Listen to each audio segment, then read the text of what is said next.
NCAA basketball for Saturday, December 3rd. We got 3 games on the card today. Don't forget to check out our NBA segment, as well as we break down a lot of totals and all the basketball action this year, NCAA and the NBA. Currently, we're doing okay. We're around 500 in the NBA. NCAA has been rolling pretty well overall for the season. Got a nice, decent winning record. So we're going to see if we can continue that today. Don't forget to check out SBR for all the odds, sportsbook reviews, sign up bonuses, all that good stuff at our website. So be sure to check out SBR. Let's dive into today. We got 3 games. First one up, Xavier versus Baylor, 2 teams that are undefeated, 2 well-coached teams. Odds makers have it at 139.5. I think that's too much, so I'm going to go under that total with Xavier and Baylor. Now, both these teams, they play mostly man-to-man defense, but they just play some really stellar defense, and that's why I like for this game to stay under the total. Right now, Xavier, they've been scoring at a pretty good clip, 78.9 points per game. Baylor not bad either at 73.1, but defensively, Baylor's allowing just 58.7 points per game. That is really solid. Xavier 64.1, but that's not bad either. They played some pretty good competition so far this year, but you look at Xavier's, like their last 3 games, they've allowed 55, 42, 59, really, really good. And then we look at, Baylor, where they've allowed 45, 63, 58. And that was versus Michigan State. So Baylor's been playing some really tough defense. Statistically, you got Baylor allowing just 39% from the floor. Xavier's allowing just over 40%. Neither team, is percentage-wise is really lighting it up pretty good. You got, Xavier shooting about 46%. Baylor shooting about 47%. That's great. That's still outside the top 50 in the country, though.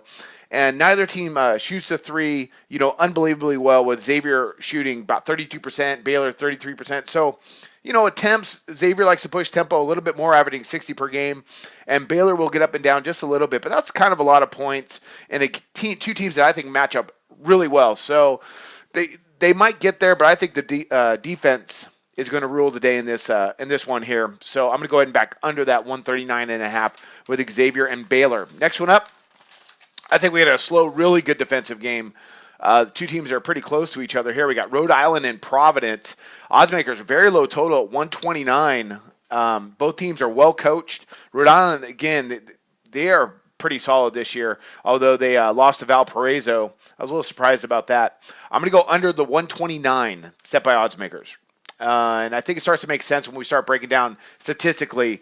Both these teams, they're going to play a little bit of zone, which could disrupt the flow a little bit. They mostly play man, but they just don't go very fast. Rhode Island, they're averaging 79 points per game, and right now Providence, they're averaging 67 points per game. That gets us well over the total right there on just the offensive side, but defensive numbers are really good. Providence allowing just 58.3 points per game. They're like 6th in the country, and they're at home in this matchup. Rhode Island, not that great at 68.9. But they're allowing opponents to shoot just about 42% from the field. That's good. And what I like about them also is they're only allowing opponents 22.3 field goals made per game. That ranks in the top 50 of all NCAA college basketball teams. So when I say top 50, it doesn't seem like much, but there's a lot of NCAA basketball teams. So that's really good. Providence is doing a great job as well. Defensively, they're allowing opponents just like Rhode Island, around that 42% percentile, but Providence is not shooting the ball particularly well, just 43% overall. Rhode Island much better at 49%, but they are on the road. Tempo-wise, pretty good pace by Rhode Island, almost 60 attempts per game, but Providence controls it really well, allowing opponents just over 52. So, I like Cooley. I like how he coaches defense.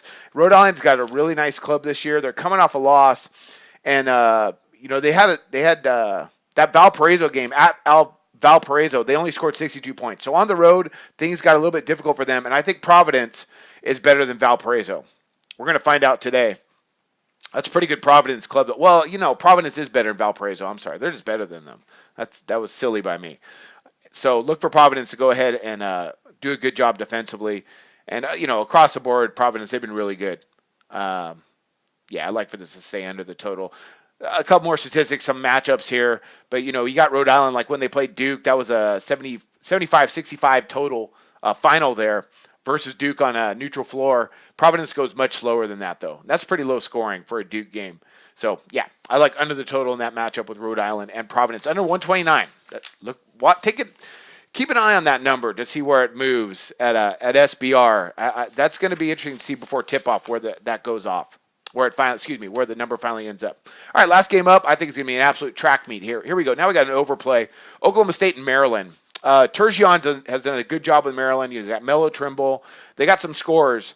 They haven't gone particularly fast, and their numbers aren't that great offensively, but Oklahoma State comes in under Underwood. He came over from Stephen F. Austin, and they've just been going at an incredible clip, and I don't think that's going to change in College Park. I like for them this to get up and down. Odds makers have it at 160.5. I'm surprised it's not higher, but I think they get there. You think actually the 160.5 might be a little bit low, so you might want to pay attention to this number as well. But the reason is because Maryland's at home, and they're the better team. They're from the ACC, tough conference. But Oklahoma State's I think Maryland's going to score a ton because Oklahoma State's going to allow it. Let's look at some numbers. We got Oklahoma State. They're averaging 98.5 points per game. They're ranked first in the country. Maryland, not bad, averaging 72 points per game. Maryland's allowing just 69, not great.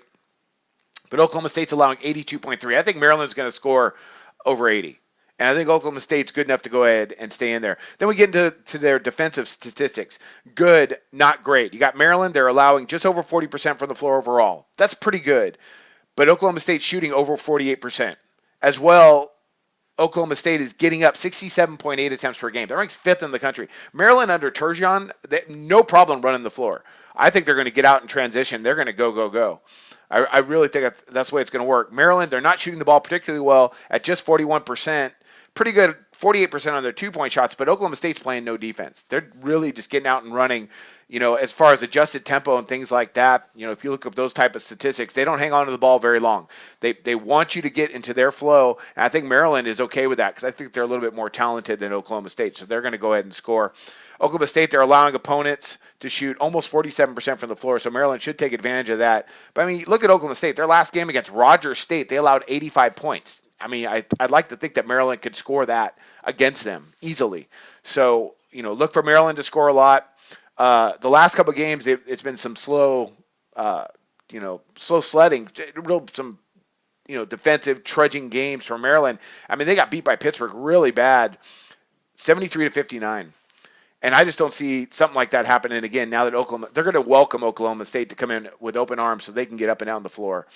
The game before that against Kansas State, another team that goes, decently slow, is 69-68. So look for this to just be not that at all. They don't have no problem getting up and down the floor, and I think they're going to do that tonight. So look for the Terrapins to score a lot and get them and Oklahoma State over this 160.5. All right, let's break it down one more time. We got Xavier Baylor under the 139.5.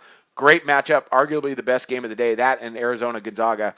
I looked at that one too, but 143 seemed about right, so I just went ahead and laid off that one. Rhode Island Providence under the 129, Oklahoma State Maryland over the 160.5. There's actually a lot of really good games out there, but I wanted to focus just on 3, maybe 4. We stuck with 3 today.